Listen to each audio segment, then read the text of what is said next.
جی السلام علیکم ورحمۃ اللہ وبرکاتہ۔ استاد محترم، بچوں میں مرگی کے دورے اور جھٹکوں کی بنیادی وجوہات کیا ہو سکتی ہیں؟ جدید طبی تحقیق کیا کہتی ہے اور آپ کے تجربات کی روشنی میں اس بیماری کی تشخیص، ممکنہ پیچیدگیوں اور مؤثر ہومیوپیتھک علاج پر روشنی ڈالیں پلیز۔ السلام علیکم۔ حاملہ عورت کو بخار ہو جائے تو اس کا سوڈیم کلورائڈ بھی متاثر ہوتا ہے، جس کے نتیجے میں ریڈ سیل کم اور وائٹ سیل زیادہ بننے لگتے ہیں۔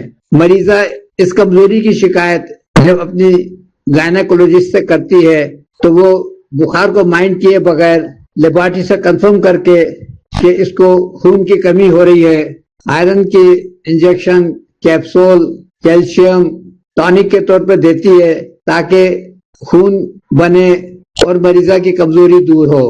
بخار کو مائنڈ چونکہ نہیں کرتی تو مریضہ بھی اور ڈسٹرب ہو جاتی ہے، اور یہی وجہ ہے کہ اس کا جگر صحیح کام نہیں کرتا، کیلشیم کی بہتان ہو جاتی ہے۔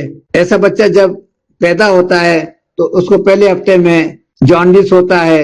اگر ایسے بچے کو سوتے میں دیکھا جائے تو ماتھے پہ پسینہ زیادہ آتا ہے، پیروں پہ ہاتھ لگائیں تو ٹانگیں ٹھنڈی ہوتی ہیں، اس کا مطلب دوران خون سر کی طرف زیادہ ہے۔ موسم کی ویریشن سے ایسے بچوں کو اگر بخار ہو جائے تو سر کی طرف اس بخار کی اتنی شدت ہوتی ہے کہ جھٹکے آنے شروع ہو جاتے ہیں، یعنی کہ مریض فٹس کا مریض بن جاتا ہے۔ اب جب بخار ہوتا ہے تب اس کو جھٹکے آتے ہیں۔